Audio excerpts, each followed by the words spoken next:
আজকে শুধু মিনি কিচেনে রান্না করিনি, প্রকৃতির সাথে একদম জমিয়ে আড্ডা দিয়েছি। এত ভালো লেগেছে আজকের ভিডিওটা করতে। আমার মনে হচ্ছে যেন ভিডিও করতে যেই কষ্টটা হয় ওটা একদম আমার আজকে গায়ে লাগেনি। তো চলেন শুরু করা যাক। এই যে এখন চলে আসলাম আমার কিউট ছোট্ট পুকুর পাড়ে। একটা খলি নিয়ে আসলাম আর একটা মাছ ধরার জাল নিয়ে আসলাম। এখন আমি এখানে মাছ ধরবো। এই পুকুরে কিন্তু অনেক মাছ আছে। আমাদের অঞ্চলে অনেকে এরকম বিশ্বাস করে কিছু মানুষের হাতে নাকি মাছ ওঠে না, মানে তাদের সাথে মাছের ভাইগ থাকে না, এটা বলে আর কি আমাদের আঞ্চলিক ভাষায়। তো আমি খেয়াল করেছি আমি বঁড়শি দিয়েও যখন মাছ ধরতে যাই আমার বঁড়শিতে মাছ ওঠে না, একদম ছোটোবেলা থেকেই খেয়াল করছি। এই জন্য এখন আর আমি তেমন বঁড়শিও পাই না। তো আজকেও তা খেয়াল করলাম, এখানে কিন্তু অনেকগুলো পুঁটি মাছ আছে কিন্তু আমার হাতে উঠতেছে না। আমি আসলে আসলে বুঝতেছি না কেন এমন হইতেছে। পরে যখন আমার হাজব্যান্ড আসছে ওনার হাতে কিন্তু উঠছে। এই যে দেখো একদম বেবি সাইজের মাছ যেগুলো ওগুলো উঠতেছে, বাট বড় মাছ উঠতেছে না। তো এই যে আমার হাজব্যান্ড চলে আসছে আর এইদিকে আমি দুইটা মাছ পাইছি। এগুলা একটু বড় সাইজের, কিন্তু এগুলো হবে না, আর একটু বড় মাছ লাগবে। কেন উঠতেছে না? এত ছোট একটা পুকুর তারপরে উঠতেছে না। পরে আমার হাজব্যান্ড যখন মানে মাত্র দুই একটা খেপ দিছে ওনার হাতে দেখলাম উঠে গেছে। যে আমি আর উনি আমাকে বলতেছে ওনার হাতে দিতে, কিন্তু আমি দিতেছি না, আমি নিজেই উঠাবো। আমি অনেকক্ষণ ধরে চেষ্টা করতেছি, মানে এখানে তো আমি শুধু অল্প কিছু ক্লিপ দিয়েছি, কিন্তু আমি কিন্তু অনেকক্ষণ ধরে চেষ্টা করছিলাম। এই যে এখন এটা আমার হাজব্যান্ড উঠিয়ে দিয়েছে। কি সুন্দর দেখতে পাচ্ছেন, এটা একদম চিকচিক করতেছে, তাজা মাছ, পুঁটি মাছ। উনি একবার খেপ দেওয়ার সাথে সাথে উঠে গেছে।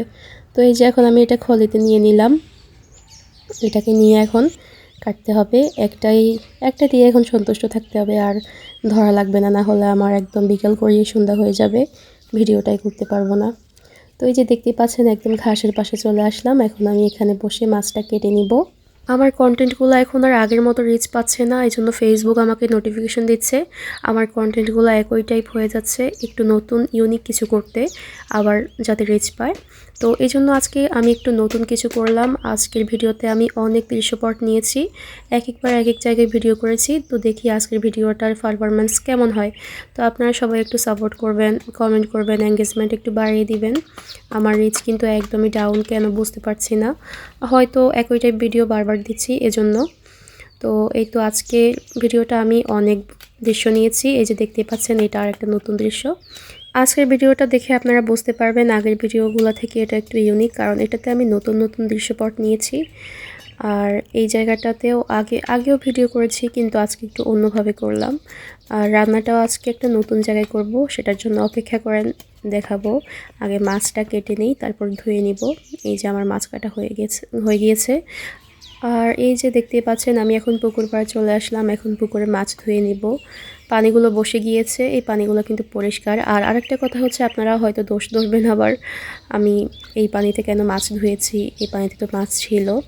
তো সত্যি কথা বলতে আমি ভিডিওর সৌন্দর্যের জন্য এখানে মাছ ধুয়েছি, আমি কিন্তু আবার নর্মাল পানি দিয়ে মাছগুলো ধুয়ে নিয়েছিলাম। সরি, মাছ একটাই, মাছ আবার ধুয়ে নিয়েছি। তো এই তো ধুয়ে টুয়ে তারপরে আমি এখন চলে যাব রান্নার প্রসেসে। এই যে চলে আসলাম এখানে।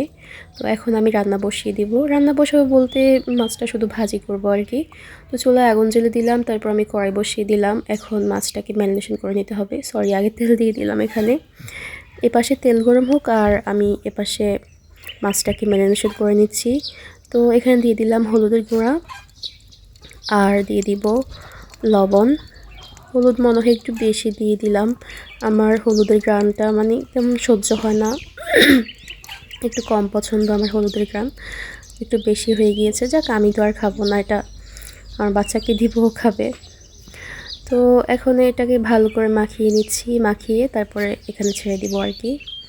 তো আজকের দৃশ্যটা কেমন লেগেছে অবশ্যই কমেন্টে জানাবেন। এটা হচ্ছে নতুন সেটআপ বলবো না কি বলবো বুঝতে পারছি না, মানে প্রকৃতির সাথে আর কি কথা বলতেছি আর ভিডিও করতেছি বলতে পারেন।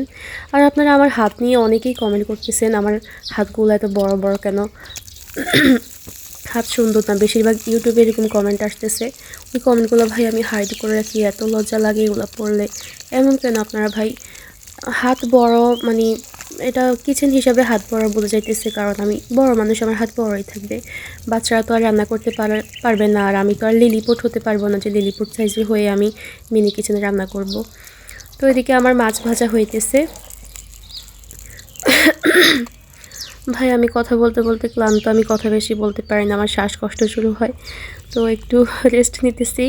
আর আপনারা দেখেন এই যে এখন আমার মাছটা ভাজা হয়ে গিয়েছে, এখন উঠিয়ে নিচ্ছি।